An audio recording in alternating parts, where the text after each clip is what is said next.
Title, Ang Nagtatago sa Dilim. Magandang araw sa lahat.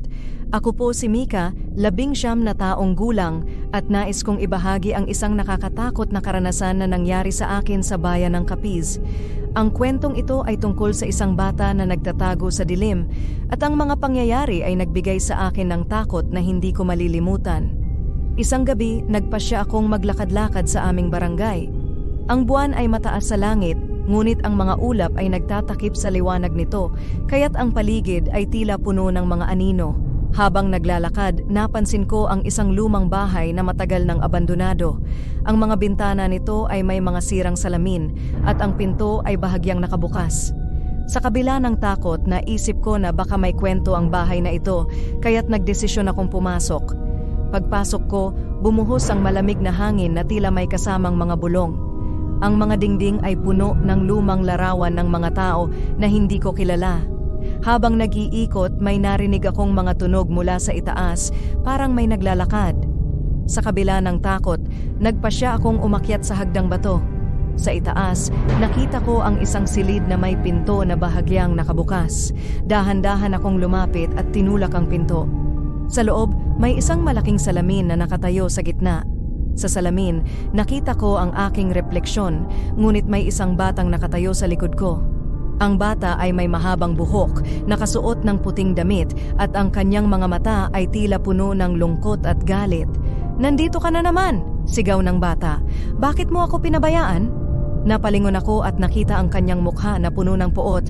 "Dapat kang umalis dito," sabi niya, habang ang kanyang boses ay umuusbong mula sa dilim. Nang bigla, ang mga ilaw sa silid ay nag-flicker at ang bata ay naglaho. Pero sa bawat hakbang ko palayo, naramdaman ko ang kanyang presensya. Ang kanyang mga mata ay tila sumusunod sa akin, at ang mga anino sa paligid ay tila nagiging mas madidilim.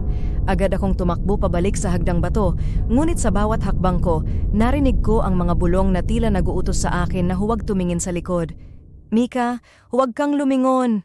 Patuloy na bumubulong ang mga anino.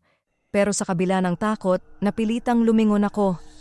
Doon, nakita ko ang bata na nakatayo sa dulo ng hagdang bato. Ang kanyang mga mata ay nagliliyab sa galit. "Bakit mo ako iniwan? Hindi mo ako kayang iwanan," sigaw niya. Ang kanyang boses ay umuugong sa aking isipan, at ang takot ay nag-uumapaw sa aking puso. Tumakbo ako ng mabilis palabas ng bahay, at sa bawat hakbang ko, naramdaman ko ang malamig na hangin na tila may humahabol sa akin. Pagdating ko sa labas, ang mga anino ay tila nagiging mas makapal, at ang mga tunog ay patuloy na bumabalot sa akin. Tumakbo ako pauwi, ang puso ko ay mabilis na tumitibok, at ang takot ay hindi pa rin nawawala. Mula sa araw na iyon, hindi na ako muling naglakad sa paligid ng bahay na iyon. Ang batang nagtatago sa dilim at ang kanyang galit na boses ay nananatiling sa isip ko. Alam kong may mga bagay na hindi natin nakikita, mga lihim na nagtatago sa dilim. Minsan, mas mabuting huwag na lang silang tuklasin. Hanggang ngayon, kapag may mga pagkakataong madilim at tahimik, naiisip ko ang batang iyon at ang kanyang kwento. Ang takot na dulot ng mga anino ay nagbigay sa akin ng aral na hindi lahat ng bagay ay dapat ipilit na malaman. Minsan, ang mga bagay na nagtatago sa dilim ay mas mabuting iwanan na lamang sa kanilang mga anino.